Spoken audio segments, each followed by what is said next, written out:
একটি গ্রামের পাশে পুরনো বাড়িতে একটি ডাইনি বাস করত। এই পৃথিবীতে ডাইনির নিজের বলতে কেউ ছিল না, শুধু মিউ নামের একটি ছোট্ট কালো বেড়ালছানা ছাড়া। বেড়ালছানাকে নিজের থেকেও সে বেশি ভালোবাসতো এবং খুব যত্ন করত। আমার লক্ষ্মী পশু, তুমি কি খাবে? ছাগলের দুধ খাবে? আর সেই জঙ্গলের পাশে গ্রামের লোকেরা ছাগল চড়াতে আসতো, কারণ সেখানে বেশ তাজা ঘাস পাওয়া যেত। আচ্ছা দাদা, আমি শুনেছি এই গ্রামের পাশে একটা ডাইনি থাকে। তুমি ঠিকই শুনেছো। এখানে আসতে তোমাদের ভয় করে না? না, আগে ভয় করতো, কিন্তু এখন আর করে না। কিন্তু কেন দাদা?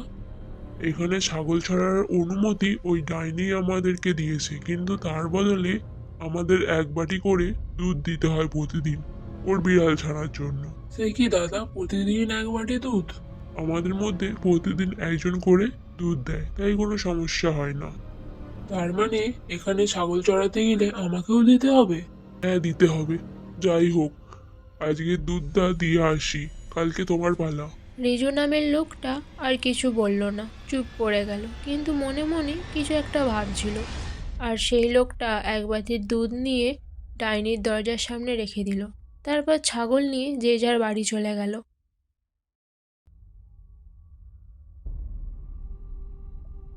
কি এটা কি করছো? শোনো, কালকে আমার পালা, মানে ওই ডাইনিকে আমাকে এক বাটি দুধ দিতে হবে। হ্যাঁ, সেটা তো জানি, কিন্তু তুমি এটা কি মেশাচ্ছ? আর আমি এত সহজে দুধ কেন দেব? এটা কি মগের মুল্লুক নাকি? তাই আমি এতে বিষ মিশিয়ে দিচ্ছি। এই দুধ খেলে ডাইনির বেড়ালটা মরে যাবে, আর আমাদেরকে কোনোদিনও দুধ দিতে হবে না। হি হি। ওগো, ভুল কিছু করো না, পরে আবার বিপদে পড়বো। আরে দূর, এই যে আমার হাতে দেখছো তাবিজ, এটা আমি কালকে একটা সাধু বাবার থেকে নিয়ে এসেছি। আর আমাদের বাড়িটা সাধুর মন্ত্রে বেঁধে দিয়েছে। ওই ডাইনি আমাদের কিচ্ছু করতে পারবে না। দিন ছাগল চড়ানো শেষে রিজু দুধের বাটিটা ডাইনির দরজার সামনে রেখে এলো।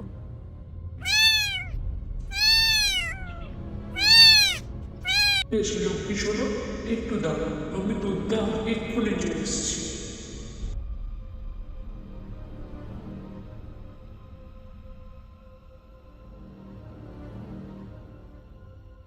এই রে লক্ষ্মী, শোনো, খেয়ে নাও।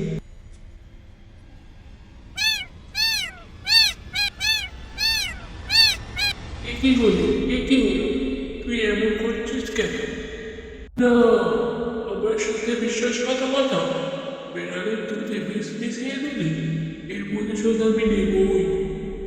ডাইনি ছটফট করতে করতেই গ্রামে ছুটে আসে। তারপর রিজুর বাড়ি খুঁজে বের করে রিজুর বাড়িতে ঢুকতে যায়, কিন্তু সে পারে না।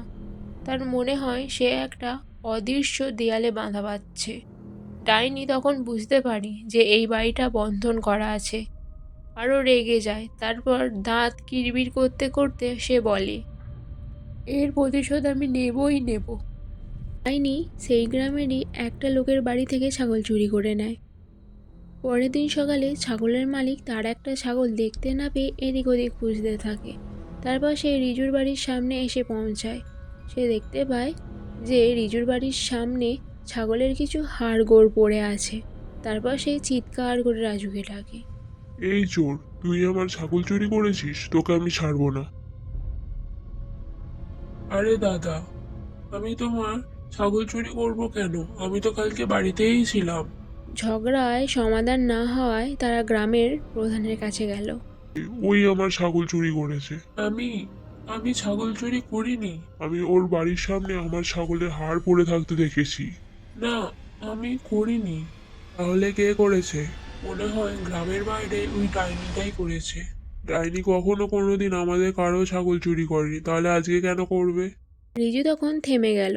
সে তখন ভয় পাচ্ছিল, সবাই যদি জেনে যায় দুধের সাথে বিষ মিশিয়ে সে ডাইনির বেড়ালকে দিয়েছে, তাহলে সবাই তাকে গ্রাম ছাড়া করে দেবে। তাই সে আর কিছু বলে না।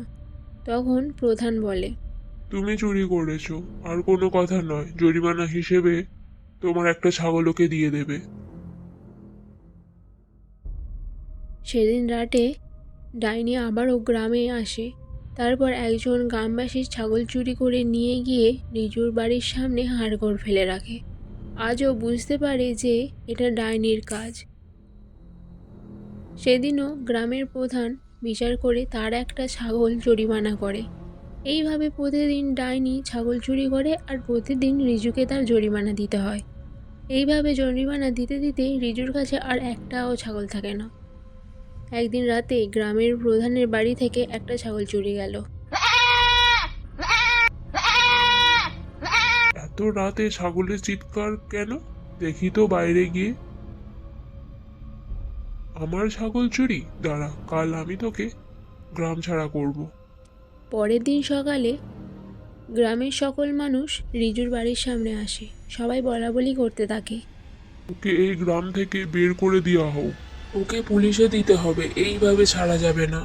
এইসব দেখে রিজু সকলের সামনে এসে হাত জোড় করে বলে, আমি পাপ করেছি, মহাপাপ করেছি। আমি দুধে বিষ মিশিয়ে ডাইনির বেড়াল ছানাটাকে মেরে ফেলেছি। এই প্রতিশোধই ডাইনি আমার কাছ থেকে নিচ্ছে। আপনারা আমাকে বাঁচান। আর রিজুর কথা শুনে গ্রামবাসী বুঝতে পারে। আর প্রধান বলে, হায় হায় হায়, এ কি করেছিস তুই? আর ডাইনি কি আমাদের ক্ষমা করবে? তোমরা সবাই মিলে ডাইনির কাছে যাও। ডাইনির মনটা ভালো। তোমরা গিয়ে ওর কাছে ক্ষমা চাও। আর আমাদের বাড়ির একটা বিড়াল বাচ্চা দিয়েছে, সেখান থেকে একটা সুন্দর কালো বাচ্চা ওর জন্য নিয়ে যাও।